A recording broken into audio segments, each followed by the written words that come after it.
Si tu es infirmière ou infirmier et que tu envisages de changer de voie professionnelle sans perdre ton sens du relationnel, alors les ressources humaines peuvent être une vraie option. Aujourd'hui, on va voir ensemble ce que sont les RH, pourquoi est-ce qu'elles attirent les IDE, quelles compétences tu peux valoriser et quelles formations existent pour travailler dans les ressources humaines. On verra aussi quelles sont les perspectives d'évolution concrètes après la reconversion. Les ressources humaines, qu'on appelle aussi RH, regroupent toutes les missions qui sont liées à la gestion des personnes dans une organisation. Donc le recrutement, l'intégration, la formation, mais aussi les conditions de travail, la prévention des risques, le suivi de carrière et aussi la gestion administrative du personnel. Leur objectif, il est simple, c'est vraiment faire en sorte que chaque salarié puisse évoluer dans de bonnes conditions. Donc concrètement, les RH, elles sont impliquées du premier jour de travail au dernier.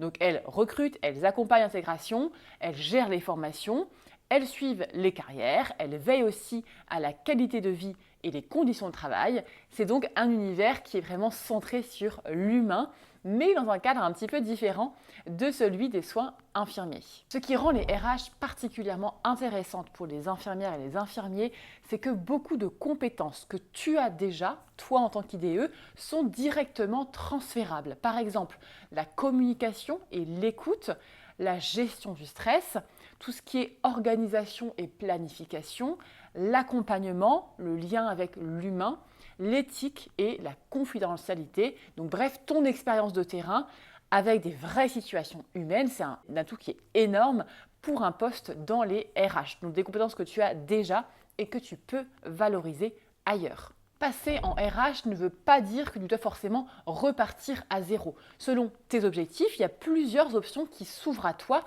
Donc soit des formations courtes et spécialisées, par exemple pour devenir assistant RH, chargé de RH avec des modules recrutement, QVT, des outils RH, des formations qui durent quelques semaines ou quelques mois.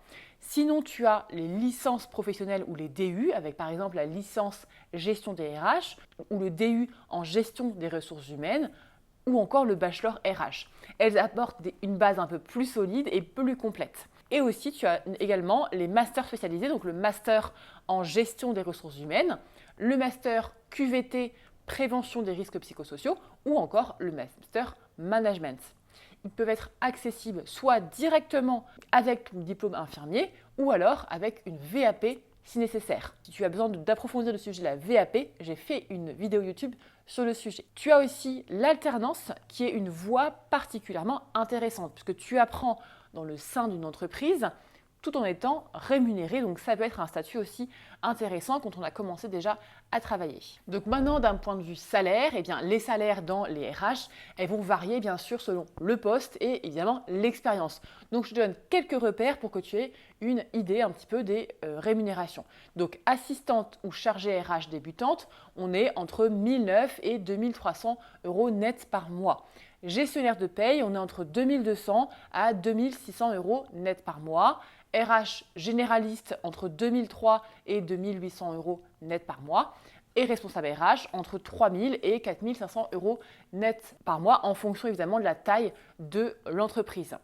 Le salaire, ça peut être soit plus bas, soit équivalent à celui d'un infirmier ou un petit peu plus haut, mais il faut savoir que la stabilité, le fait d'avoir des horaires réguliers et du coup un équilibre vie pro vie perso qui sont un peu meilleurs, c'est souvent un avantage qui est majeur. Donc maintenant, je voulais partager le témoignage d'Oriane pour quelque chose d'un peu plus concret. Oriane, c'est une infirmière qui a décidé de se lancer dans les RH après avoir fait bilan de compétences Charlotte K.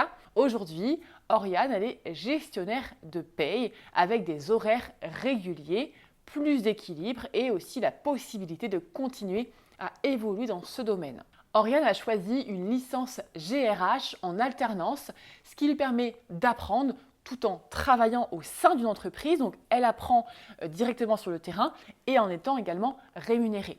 Aujourd'hui, donc, Oriane, elle est gestionnaire de paye avec des horaires réguliers, plus d'équilibre entre sa vie pro et sa vie perso.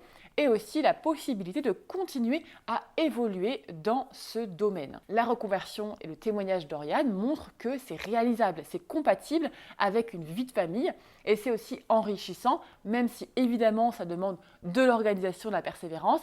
D'ailleurs, si le témoignage d'Oriane t'intéresse, tu peux découvrir son interview complète sur le site charlotteka.fr, sur le blog. Il y a tout le témoignage complet d'Oriane. Donc pour résumer cette vidéo, la reconversion d'infirmière vers les ressources humaines, c'est une piste solide si tu veux garder le contact humain sans le rythme intense des soins au quotidien. Donc tu peux vraiment valoriser ton expérience et suivre une formation adaptée en fonction de tes objectifs et tes besoins et accéder à des postes variés comme on l'a dit, assistante RH, chargée de recrutement, gestionnaire de paie ou encore responsable RH. Donc si cette vidéo t'a plu, n'oublie pas de la liker, de t'abonner également à ma chaîne pour plus de conseils sur la reconversion des infirmières et partage-la à un ou une collègue qui se pose des questions. Dis-moi en commentaire si tu envisages les RH ou si tu as fait cette reconversion et que tu as plus d'infos, je suis complètement preneuse. Si tu as besoin d'aide pour avancer dans ton plan d'action de reconversion ou d'évolution de carrière, n'hésite pas également à prendre un appel gratuit avec l'équipe et je te dis à très vite pour une nouvelle vidéo.